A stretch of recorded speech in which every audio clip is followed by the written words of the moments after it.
Hey guys, so today I wanted to break down one of the best loadouts that I've been using in Modern Warfare so far, and that is the M4A1 coupled with the 7.25 shotgun via the Overkill perk. I've heard a lot of people complaining about both these weapons on Twitter and Reddit, and just all over really, and for good reason. They are both just insanely good weapons, especially at ranges where, in my opinion, they really shouldn't be, and the best part is that you don't have to be very high ranked to unlock them, and they're both pretty good straight out of the box with no attachments.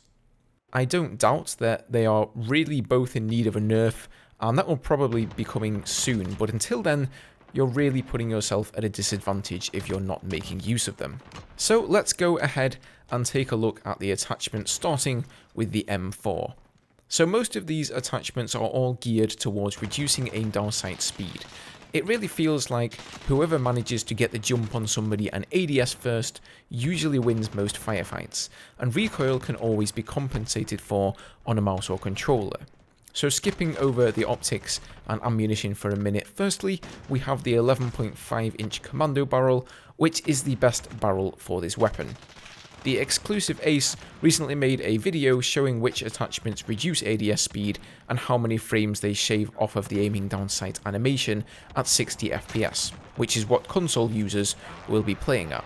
So I thoroughly recommend that video, but long story short, the commando barrel reduces your ADS time by 2 frames. Then we have the stippled grip tape, again for a quicker ADS time, shaving off another 2 frames, and the tack laser, which also reduces ADS speed by 2 frames. Now aside from that, I've gone with a reflex optic. It does say that all the optics increase ADS times, but according to Ace's testing, it only appears to be the zoomed in scopes that have any effect, so you should be safe using a reflex or hollow sight. But of course, if you feel fine using the iron sights, then you could put that extra attachment point into one of the perks. Personally, for me, I like having an optic that shows me a little bit more screen real estate around my target. And finally, we have the 50 round magazines, so that you don't have to reload every couple of kills. Now, if you have these 60 round mags, by all means, go ahead and equip those. And then later down the line, you'll unlock the 32 round 9mm magazines, which fire faster, but do less damage. Honestly, I don't recommend these for this loadout because they have a slower time to kill the longer the range when compared to the regular 5.56 ammo, and you've got your trusty shotgun to rely on for short range encounters. Then at weapon level 60, you will unlock the 4.58 SOCOM 10 round mags. Now these are incredibly powerful. I'm not using them because I don't have them unlocked yet, but they are a 3-shot kill at literally any range, and if you get a headshot with them, then they're a 2-shot kill. So very powerful, but then again, you only get 10 per magazine, and they have a much slower fire rate, so you'd better make sure your aim is on point. So the M4 is just an amazing all-rounder.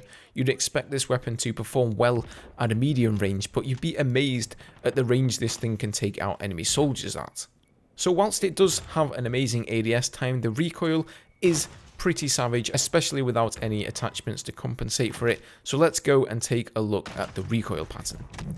Okay, so here we are in a private server, guys, and I'm just taking a look at the recoil control of the M4, and as you can see, it kicks up and then starts to veer off slightly to the right. So to compensate for that, you guys need to make sure you're dragging your mouse or your thumbstick down and then start going to the left after like the first second or so. This here is a grouping that I did whilst compensating for recoil, so as you can see, it can be very accurate. This one here, the slightly wider spread, was actually taken from all the way over here, from this sort of a distance. So as you can see, at range, you can easily drop people. I would say that spread is about the width of somebody's body in the game, so you're going to have no problem hitting people at range with this weapon. You don't really need to put attachments on there that improve the recoil and the grouping of the bullets, but if you do want to do that and you want to sacrifice aim down sight speed, you can of course go ahead and do that. But with this setup, the aim down sight speed is incredibly fast, and it allows you to move from corner to corner very quickly indeed. Now for those up close and personal encounters, we have the trusty 7.25 shotgun, which is arguably the most overpowered weapon in the game at the moment, and it's not because it can one-hit kill people. I think a shotgun in a Call of Duty game should be able to do that.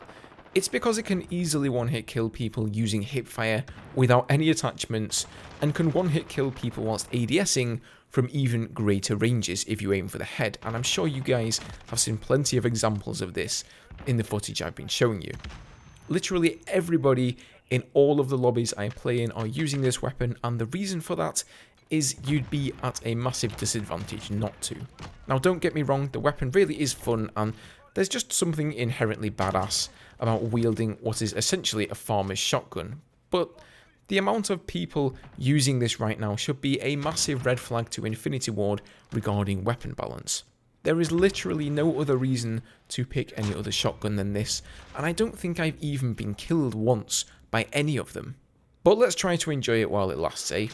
So once again, attachments here are primarily serving the goal of reducing ADS times. So we have the tack laser, we have the sword off stock, the forged tack steady grip, and the Merc foregrip, all of which will reduce your ADS times. And then we have the sleight of hand perk, which is super useful on this weapon since you have to reload after every 2 shots. Most of the other early attachments that you unlock only help with accuracy and recoil control, so in my opinion, aren't really worth it over the benefits of a faster ADS time. However, once you have this weapon highly leveled, you will unlock a barrel attachment and a choke for the muzzle slot, which both cause a tighter grouping of the buckshot pellets, making it even more effective at range than it already is. And then you'll also eventually unlock the slug rounds. Now the slug rounds switch out the buckshot for a single powerful slug, which is quite literally hit or miss. If you hit somebody, it's going to deliver the full force of a buckshot round even at range, but if it misses, well, you won't do any damage at all. So feel free to experiment with those. So for perks, you're sort of limited with this loadout. Obviously you have to run overkill for your blue perk. The red perk is really up to you, whatever you prefer, but I would recommend taking amped as your yellow perk for that faster weapon switching. My tactical is a stun grenade, since those have now been changed to disable claymores for 3 seconds, and then I'm using C4 as my lethal. So the beauty of this combo is that you're absolutely lethal at almost any range. The 725 is just unrivaled in close quarters. It has by far the quickest time to kill at the moment, and it does way too much damage at medium range as well. And then the M4 has got you covered for medium to long range engagements, and it's just a great all-rounder, incredibly robust and reliable. So there you go guys, that's the loadout in its entirety. Using this you should feel extremely powerful at literally any range. I hope you found this useful. This video did take quite a lot of research and work, so if you did find it useful, please hit up that like button below. Feel free to subscribe for more upcoming guides and tutorials, and don't forget to turn on that bell if you want to be notified whenever a new video drops. Thank you all for watching, have a great day, and I will see you next time. Cheers.